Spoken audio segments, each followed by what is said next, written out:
The Middle East remains tense amid this fragile temporary truce, even after President Trump backed down from his threat to eliminate a, quote, whole civilization in Iran. And joining us now to discuss what's going on, the former Republican Congresswoman, Marjorie Taylor Greene of Georgia. Congresswoman, thanks so much for joining us. I know you recently called for the president to be removed from office under the 25th Amendment to the Constitution after that threat that he made about destroying the whole civilization of Iran. The president has a long history of shocking and unprecedented social media posts. Why was this the final straw for you? Because it's absolute madness. How can any person that is mentally stable call for an entire civilization of people to be murdered, to be wiped out, to never come back again? That's what the president called for. And that shows that there's serious instability in his thinking, that he would, not only would he even say that in a private room, perhaps with his advisors, but actually go to his megaphone, his Truth Social, and post that for the entire country and the entire world. And What's good, Gis? Dr. John podcast is back again. Trump posted a whole civilization will die tonight on Truth Social, threatening to destroy Iran unless they reopen the Strait of Hormuz, prompting over 80 House members, multiple senators, and even former GOP allies to publicly call for his removal under the 25th Amendment or impeachment. The threat of civilizational destruction triggered a constitutional reaction unlike any in modern American politics. And then, because once was apparently not enough, as a fragile ceasefire was already collapsing after a NATO summit, Trump posted again. This time he said 1,000 missiles are locked and loaded and aimed at the Islamic Republic of Iran, with thousands more to immediately follow, and ordered the military to completely decimate and destroy all areas of Iran for up to a year, subject to extension. It's unreal. This should never be tolerated. I know it's a very difficult, hard stretch to see it actually coming through, but the conversation needs to be had, and he's out of control, and people within the administration need to step up, take responsibility, and rein this in. And administration officials, as we've heard, have said that he was ready to follow through with this threat. Just hours after he made it, he announced this 2-week ceasefire that's still very tenuous at the moment. The White House is claiming it was the president's tough rhetoric that brought Iran to its knees. What do you say to that? I'm sorry. That's not tough rhetoric. It's insanity. It's calling for the murder of an entire civilization of men, women, children, of innocent civilians. That is not what I would call proper or even decent negotiations. There should be negotiations happening, and they did happen. And J.D. Vance, the vice president, was the one that helped bring that ceasefire. It doesn't seem to be much of a ceasefire. And the entire cycle started all over again. More removal demands, more calls for the 25th Amendment, more senators going on national television saying this man is unfit for office. More Republicans quietly looking at their phones in horror. And now, as of this week, oil prices have jumped more than 6% in a single day. The ceasefire has completely fallen apart. Fresh strikes are happening, and the removal conversation is back at full volume, heading into the final months before the November midterms. Now, here is the honest part, because I am not going to oversell this to you. The actual odds of Trump being removed from office right now are very low. Republicans still control both chambers of Congress. His cabinet has given no sign whatsoever of moving toward the 25th Amendment. But it is supposedly a ceasefire, and that happened through negotiations through J.D. Vance. And J.D. Vance did not go to his social media and threaten to murder every single man, woman, and child in Iran. Presumably, we can only presume that that would happen through nuclear bombs, because that's the type of horrific weaponry that would be used to wipe out an entire civilization. So no, I push back on that. And I think the American people fully agree. Everyone was outraged. I just want to be clear, Congresswoman, do you genuinely believe President Trump had the intention of killing Iran's entire population of more than 90 million people if Iran had not agreed to a ceasefire? Is the U.S. military, for example, even capable of that? I don't think that our good men and women in the U.S. military would want to even carry something like that out. That's the other thing. And I think that's important to point out. Our men and women in the military are the greatest among us. They're serving our country, defending our freedoms, and I'm so grateful to them and I support them so much. But we should never have a commander-in-chief that would call for the great men and women. The political and procedural barriers to removal are enormous, and we are going to talk about exactly what those barriers are later in this video. But here is the thing, that is not really the point of this story. The point is that we are in a moment where a sitting president's own words he typed himself on his own social media platform, generated the most widespread bipartisan removal discussion of his entire second term. And in an election year with the midterms exactly months away, with Trump's overall approval sitting at just 37% according to the latest polling, with his approval on the Iran war specifically down to just 31%, and with 57% of American voters now saying the war was the wrong decision, of the United States military to wipe out an entire civilization and put that on their shoulders. And, we've already got so many veterans that live with PTSD every single day in America, that can't sleep at night with terrible nightmares of the wars that they fought in foreign lands, foreign wars and foreign lands, not for America, for foreign countries and foreign purposes. And this is what the president was talking about. So I can only take him at his word because those are the words that he spoke to the entire world. I just want to follow up with that. The White House has denied they were going to use a nuclear bomb, but for critics of Trump, they're like, look, how can you say no one saw this coming? Obviously, calling for the death of a whole civilization is at a different level. But as Wolf mentioned earlier, Trump has been known for his bombastic rhetoric, right? He's been doing that for years. And you used to be a supporter. Now you're speaking out against him, but people might be asking, well, didn't you see this coming? The removal conversation does not need to succeed to do serious damage. It just needs to circulate. And right now, it is circulating everywhere, on television, in Congress, on social media, in Republican donor circles, in Republican campaign strategy meetings, where people are staring at polls and wondering how they defend their seats in November. So let's get into exactly what happened, what it means constitutionally and what it means politically for the midterms and beyond, because this story has layers and every layer matters. All right, let's go through this carefully and in the right order, because the story of how Trump went from entering the White House promising absolutely no new wars, that was a campaign promise said out loud repeatedly, to having over 80 members of Congress calling for his removal over Iran war rhetoric is not a simple story.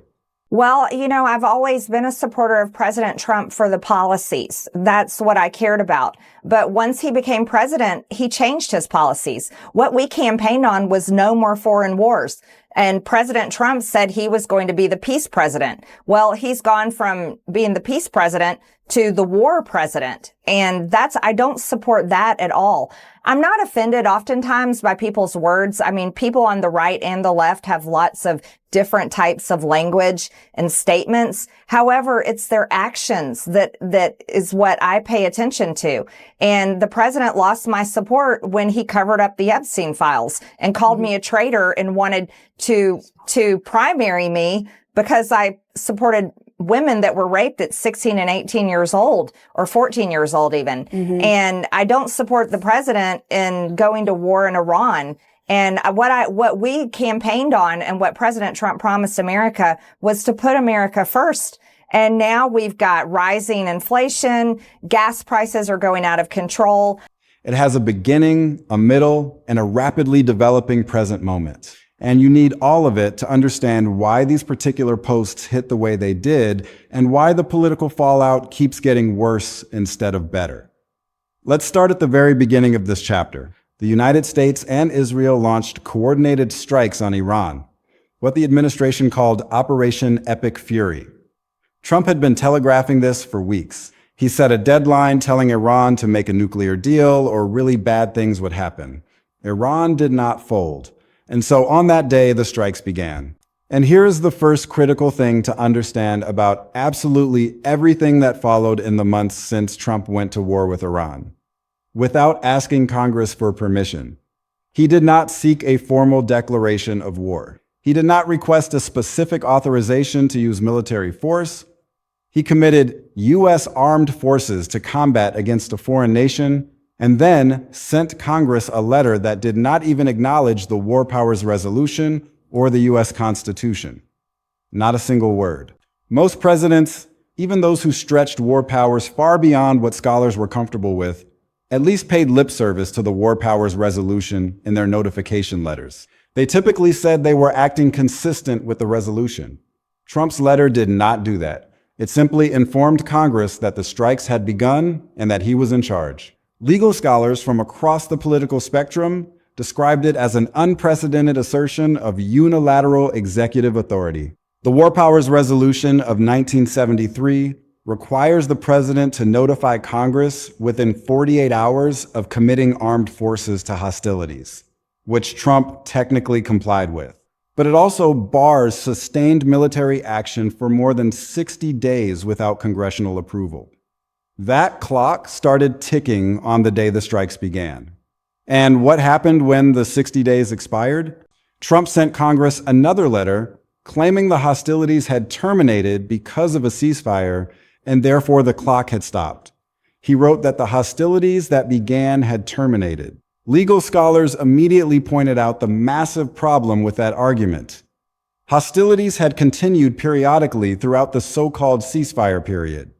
A massive U.S. military force was still deployed in the region. U.S. naval ships were still patrolling the Strait of Hormuz. One senator put it plainly, there is no pause button in the Constitution or the War Powers Act. A ceasefire that then collapses does not reset the legal authorization clock, but the White House said it did, and Republicans in Congress largely went along with it. The Senate voted against advancing war powers resolutions 4 separate times, until finally, in a historic vote, a war powers resolution directing Trump to remove U.S. forces from Iran passed both chambers. 4 Republicans crossed over to vote with Democrats. It was literally the first time in history that a war powers resolution had passed both chambers of Congress. And Trump's response was to effectively ignore it.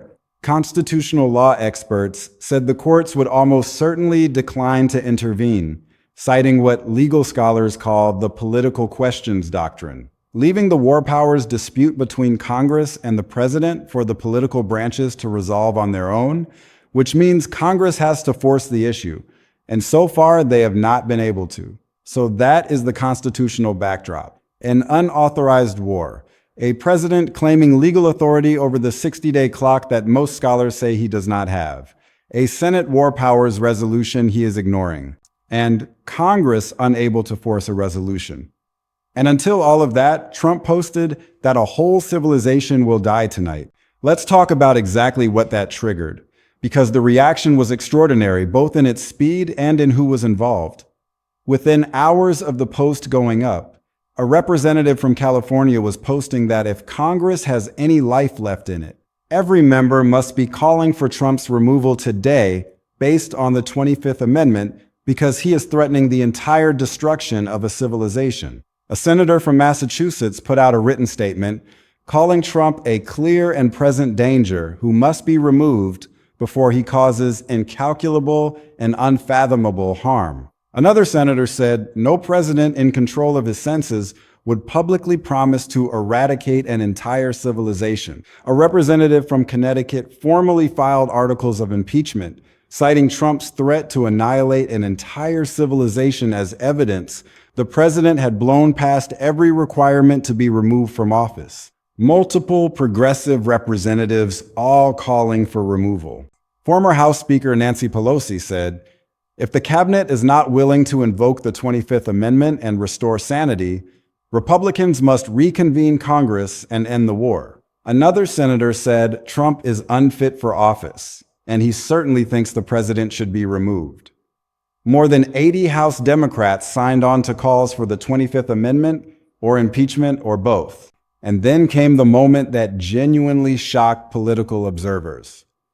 Marjorie Taylor Greene, who had been one of Trump's most consistent and devoted public defenders for years, posted on social media in all caps, 25th Amendment. Not a single bomb has dropped on America. We cannot kill an entire civilization. This is evil and madness. Marjorie Taylor Greene, using the exact same constitutional language as the progressive Democrats who had been calling for Trump's removal. CNN described the coalition that formed that day as an eclectic and bipartisan group that had suddenly converged on the same constitutional mechanism. Conservative commentators, including Alex Jones and Candace Owens, made similar statements questioning whether the cabinet should act to remove Trump. When Alex Jones and Alexandria Ocasio-Cortez are saying the same thing about a sitting president on the same day, that is not a normal news cycle. That is a signal. Now, as we said up front, none of it actually happened. Less than 2 hours before Trump's stated deadline for Iran, he announced a ceasefire. The pressure came off temporarily, but the fact that it happened at all, the fact that a former Trump loyalist like Marjorie Taylor Greene publicly invoked the 25th Amendment using language like evil and madness tells you something very real about how far the rhetoric had traveled. And then, with the ceasefire already collapsed and fresh strikes underway, Trump posted the locked and loaded message. The context matters here. Israeli intelligence had reportedly shared information about an alleged Iranian plot to assassinate Trump. That threat has real history behind it. Federal prosecutors had already indicted individuals connected to Iranian-linked assassination plots going back to previous years. And the defense secretary said at a Pentagon briefing that U.S. forces had hunted down and killed the commander of the Iranian unit behind the alleged assassination plot. Trump was posting in the context of a documented threat against his personal safety. But the response: a Truth Social post threatening to completely decimate and destroy all areas of an entire country for a year, subject to extension, triggered the second wave of removal discussion in a single presidency within 3 months.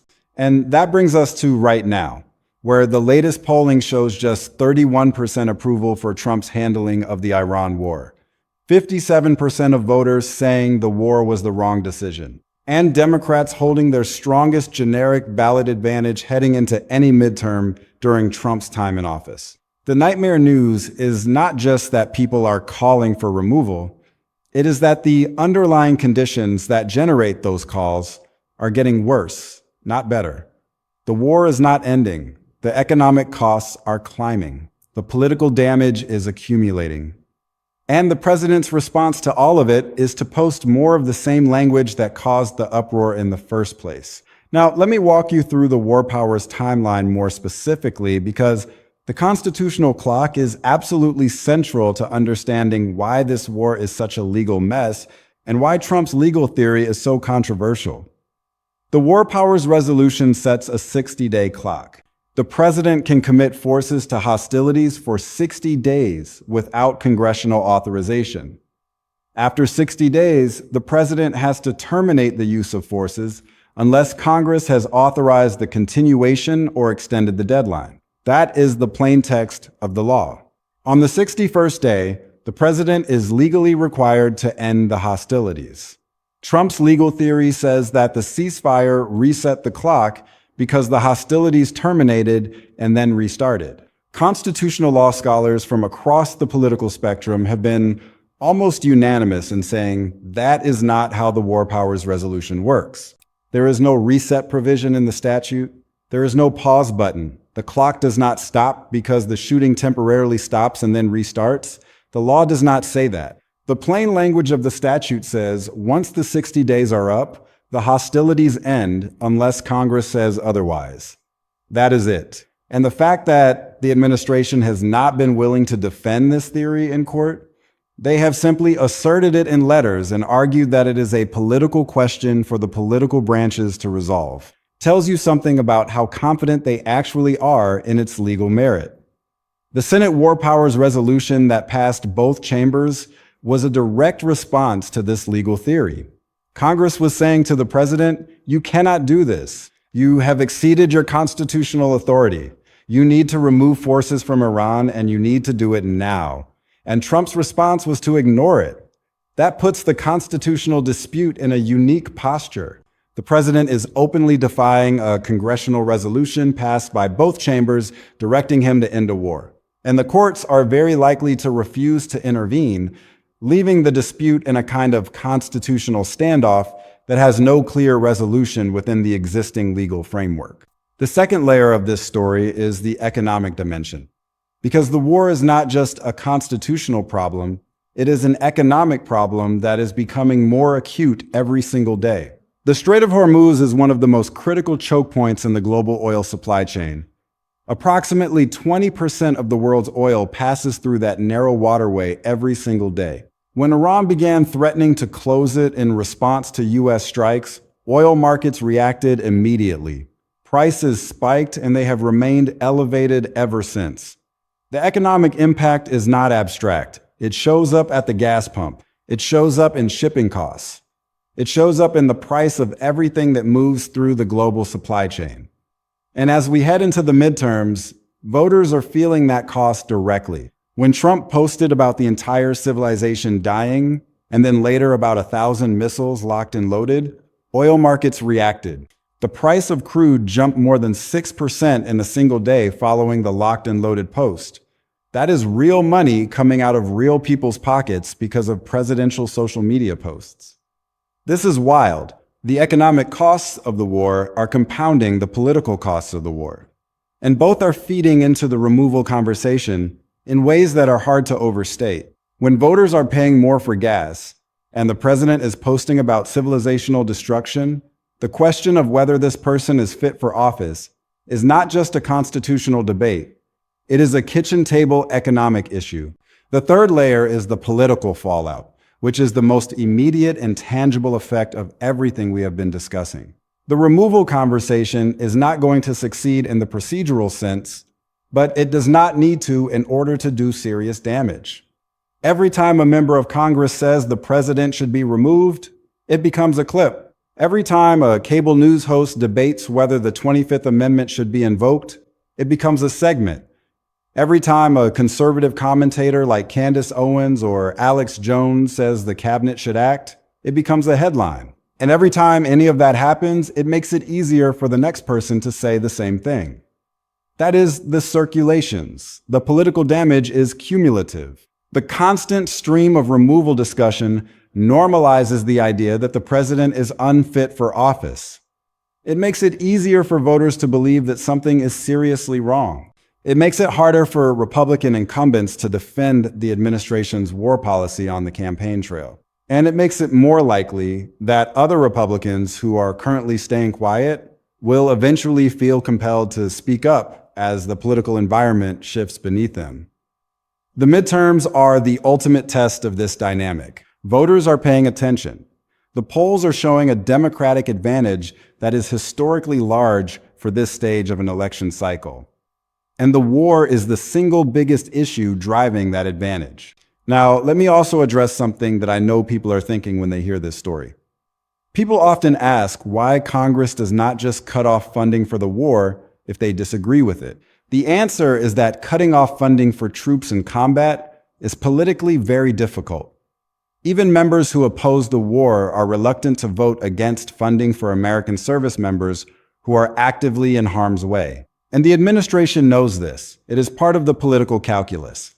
The president can continue the war as long as there is funding available, and Congress is very unlikely to cut off that funding, even if they disapprove of the war itself. That is the reality of war powers in the modern era. The constitutional checks that exist on paper are much weaker in practice because the political consequences of using them are so severe. But the removal conversation operates in a different register. It is not about cutting off funding. It is about whether the person running the war is capable of running it responsibly. That is a more fundamental question, and it is one that the president's own words have raised in the most vivid possible way. The polling on the war is devastating for the administration. 31% approval on Iran is an extraordinarily low number for any presidential action.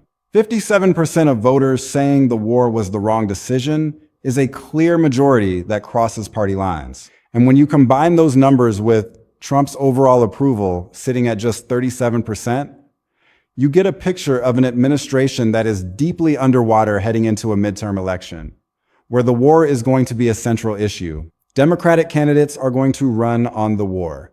They are going to run on Trump's rhetoric. They are going to run on the constitutional violations, the economic costs, and the human costs. And Republican candidates are going to have to figure out how to defend a war that is increasingly unpopular with the voters they need to turn out. The removal conversation is not going to remove Trump, but it is going to make it much harder for Republican incumbents to win re-election. Because every time a Republican senator or House member is asked about the war, they are going to have to answer for the president's words and the president's actions. And the president's words and actions are going to be very hard to defend in a competitive district or state. The nightmare news is the cumulative effect of all of these factors: the constitutional crisis, the economic pain, the political fallout, the president's own rhetoric, and the removal conversation that is circulating everywhere and damaging everything it touches. The question is not whether Trump will be removed from office. The question is how much damage the removal conversation will do before the midterms, and whether the administration can do anything to stop it. And right now, the answer to that question is not looking good for the White House. They have tried to change the subject. They have tried to attack the media. They have tried to attack the Democrats. They have tried to attack the Republican defectors. None of it has worked. Because the underlying problem is not the media coverage or the Democratic opposition. The underlying problem is the war itself. The war is unpopular, the costs are mounting, the legal authority is contested. The president's rhetoric is alarming. And the removal conversation is the natural result of all of those factors combining in the same political moment. The nightmare news is not going away. It is going to get worse as the midterms approach. And the administration is going to have to figure out how to navigate an environment where a growing number of people, including some of its own former allies, are saying the president should be removed. That is the story. That is the moment. And it is happening right now. Make sure you're subscribed because this is going to keep developing and changing. This story is far from over.